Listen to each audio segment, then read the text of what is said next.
देखो ये प्रश्न आयु पर आधारित है और ये स्क्रीन पर आ रहा होगा, आप इसको ध्यान से देखिए, ठीक है। मैंने कल इसका एकेडमिक और कॉम्पिटिटिव दोनों मेथड बताए थे, मैं सिर्फ आज चर्चाएं करूंगा कॉम्पिटिटिव मेथड की, ठीक है। देखो इसमें है क्या कि कल मैंने ये कहा था कि आपको 3 डब्बे बनाने हैं, ठीक है। कितने बनाने हैं? 3 डब्बे, क्योंकि 3 ही डब्बों का समय होता है, ठीक। अब बीच वाला डब्बा हमारा हमेशा किसका रहेगा? वर्तमान का रहेगा। पीछे वाला पास्ट में चला जाएगा, आगे वाला फ्यूचर में चला जाएगा। बस तुम्हें ये देखना है कि कौन किसका कितना गुना है, ठीक। तो कल वाला पहले मैं बात कर लेता हूँ।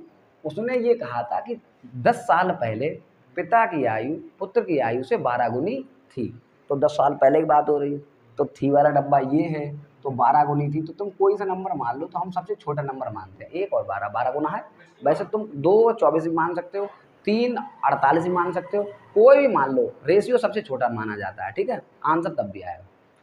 अच्छा, अब ये कब की बात थी? 10 वर्ष पहले की बात थी। तो 10 वर्ष यहाँ से किधर गए? पीछे गए, तब ये था 12:1, यानी कि 1 12 गुना था, ठीक है। अब ध्यान सुनना, अब उसने क्या कहा कि 10 वर्ष बाद वही पिता जो पहले 12 गुना था, अब वो 2 गुना हो जाएगा। कितने गुना हो जाएगा? 2 गुना। तो कुछ नहीं करना, जैसे 12 गुना का माना था, ऐसे ही अब 2 गुना मान लो, ये लो बन गया 2 गुना। लेकिन बस फर्क इतना है, पहले 10 वर्ष था पीछे, अब 10 वर्ष कब है? आगे। बात समझ में आ गई? अब मेरी बात सुनो, अब करना क्या होता है, ध्यान सुनना इस मेथड में। अगला सवाल पहले तुम लगाओ, फिर मैं समझाऊंगा, ठीक है। देखो अब ये देखना पड़ता है कि इनमें अंतर क्या है। एक का है, तो नीचे जो अंतर होता है उसका ऊपर वाले अनुपात में गुणा करते हैं। मतलब यहाँ 3 का नहीं, सॉरी, जो भी हो अंतर, जैसे 1 ही तो है, तो 1 का गुणा करने से बेहतर है मत करो, क्योंकि 1 से कोई मतलब तो होना नहीं। अच्छा, ऊपर क्या अंतर है? 11 ही तो है, तो 11 का नीचे करना बनता है। तो 11 का नीचे करो, 11 दूनी 22 और 11 कम 11। अब मेरा ये रेशियो हो गया डमी, इससे कोई मतलब नहीं। अब हमारा यहाँ वर्तमान फ्यूचर में ये अनुपात काम करेगा। खत्म। अनुपात दोनों जगह हमने गुणा कर लिया अंतर का। अब देखो ध्यान रखना, अब हम यहाँ 10 साल पहले यहाँ 12 अनुपात था। अगर मैं 10 साल पहले से 10 साल आगे जाऊंगा तो 20 साल हमें जाना पड़ेगा आगे, क्योंकि भाई 10 साल तो मुझे वर्तमान में आने में लगेंगी और 10 सालें फिर मुझे और बाद में जाने फ्यूचर में पड़ेंगी। तो सालें क्या लगेंगी? 20 वर्ष लगेंगे ना, कोई दिक्कत तो नहीं। तो 20 वर्ष आप ऐसे करके लिखेंगे 20 वर्ष, ठीक। सुनते रहना। अब तुम ये देखो कि यूनिट पहले 12 था और अब यूनिट कितना है? 22। कितना यूनिट बढ़ गया? 10 यूनिट बढ़ा, सीधा 10 यूनिट बढ़ा। बस क्या करेंगे, 10 यूनिट जो बढ़ा वो वर्षों के बराबर कर देंगे, यानी कि जो अंतर दिया है हमें वो हम क्या करेंगे? वर्षों के बराबर करेंगे इस केस में, ठीक है। तो हमने क्या करा भाई, अंतर जो था वो हमने बराबर कर दिया इसके।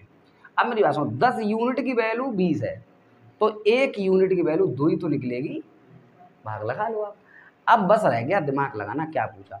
अगर तुमसे पूछ ले कि 10 साल पहले बाप की उम्र कितनी थी, तो बाप का रेशियो देखो कितना है 10 साल पहले।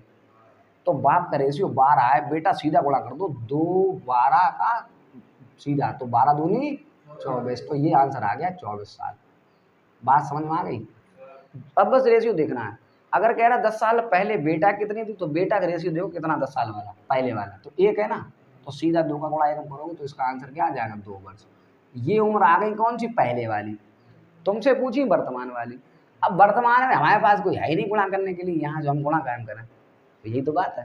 तो कुछ नहीं करना, हम या तो भूतकाल वाले गुणा करके 10 साल आगे बढ़ जाएं, तब भी आ जाएंगे वर्तमान में, या हम क्या करेंगे, भविष्य वाले में गुणा करके 10 साल पीछे बढ़ जाएं, तब भी हम वर्तमान में पहुंच जाएंगे। देखो दोनों से हमने बताया था कल। अब देख लो यहाँ, देखो हमने क्या कहा भाई, 2 है, 2 का गुणा हमने यहाँ किया 24 आया, 24 में 10 साल आगे बढ़ जाओ तो यहाँ आ जाएगा बाप वर्तमान में। तो बाप वर्तमान में कितना हो जाएगा? 34, और 34 ही आंसर था। खत्म। ऐसे ही अगर हम बेटा के पूछें वर्तमान, तो 2 वर्ष था पहले, तो 10 साल बाद भैया 12 का नहीं हो जाएगा? खत्म खेल, ठीक। ये तो ऊपर से आने का मेथड हो गया, ठीक। अब अगर हम बात करें कि सर नीचे से कैसे जाएं, तो बस सीधा अनुपात देखो, 2 है, तो 2 का रेशियो हमें कायम गुणा करना है इसमें भाई 22 में करना है, क्योंकि भविष्य वाला अनुपात बाप का कितना है? यूनिट 22 है, तो 22 दूनी कितना हो जाएगा? 44। यहाँ 44 हुआ, हाँ है ना, और अगर ये 44 हो गया तो हम 10 साल पीछे चले जाएं, क्या दिक्कत है? 2 साल पीछे चले जाओ 44 से, कितना आएगा? 34, तब भी आएगा 34 ही, अगर नीचे जाओगे तब। ठीक, अब ऐसे ही अगर हम पुत्र की बात करें तो पुत्र वाला कितना है भाई? 10 साल बाद 11 है, तो 11 में 2 का गुणा कर दो तो 22 साल का होगा यहाँ पर। ये 10 साल बाद 22 का था होगा, तो 10 साल पहले कितने का था? 12 का होगा, नहीं होगा भाई? अगर 10 साल बाद 22 का होगा, 10 साल पहले कितने का था? 12 का था। तो या तो आप ऊपर से गुणा करके आगे चले जाओ या नीचे से गुणा करके पीछे चले जाओ। ये मेथड था कॉम्पिटिटिव एग्जाम के लिए। समझ में आ रहा? कोई दिक्कत, कोई डाउट तो नहीं ना? अब देखो सुनो, अगला प्रश्न अब हम पता क्या करेंगे, तुम्हें देंगे, हम नहीं हल कराएंगे। ये सब चीज़ें हटा भी देना ताकि तुम्हारे दिमाग में थोड़ा बहुत बना रहे। ठीक है, अगला प्रश्न ऐसे डब्बे बनाओ और डायरेक्ट लिखो। देखो मैं यहाँ बनाकर लिख दे रहा हूँ। ठीक है, अगला प्रश्न स्क्रीन पर आ रहा होगा, इसको आप ध्यान से देखना। देखो, पिता और की उम्र पुत्र की उम्र से 7 गुनी है, तो 7 गुनी है तो हम कहाँ पे डब्बा बनाएंगे? ये वाला बोलो जल्दी। 7 गुनी है, वर्तमान बनाएंगे ना, तो वर्तमान डब्बा क्या बनेगा? 7:1 बनेगा। समझ में आ रहा? मैं अनुपात बना के छोड़ता हूँ, अभी तुम्हें सही लगवाऊंगा। कह रहा 2 वर्ष पहले पिता की उम्र पुत्र की उम्र से 13 गुनी थी, तो अब कहाँ बनाए हम? तो 13 गुनी थी, तो अब हम 13 ये बनाएंगे, लेकिन कै वर्ष पहले थी? 2। समझ में आ रहा है? ये ध्यान रखना। ठीक है, अब उसने क्या कहा? दोनों की वर्तमान उम्र बताओ, तो फ्यूचर की जरूरत ही नहीं है यहाँ पर। फ्यूचर की क्या है, जरूरत ही नहीं है। ठीक, तो बस ने ये वाली पूछी है वर्तमान, तो बस भाई रेशियो से कर आ गया, सीधे वर्तमान वाले में गुणा कर दो अगर है तो। करो, जल्दी करो, उसके बाद फिर हम बता दें। तब तक तुम लोग भी इसका जवाब दो, क्या होगा? पिता और पुत्र की आयु जो है वो है क्या वर्तमान? जल्दी करो।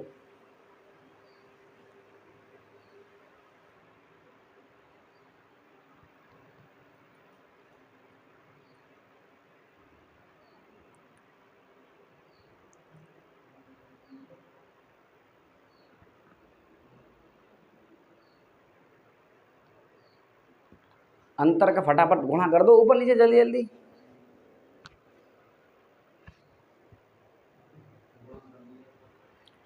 अब जो बताया था वो याद करो, क्या बताया था? अभी तो बताया ही था, 5 मिनट हुए भी नहीं होंगे अभी।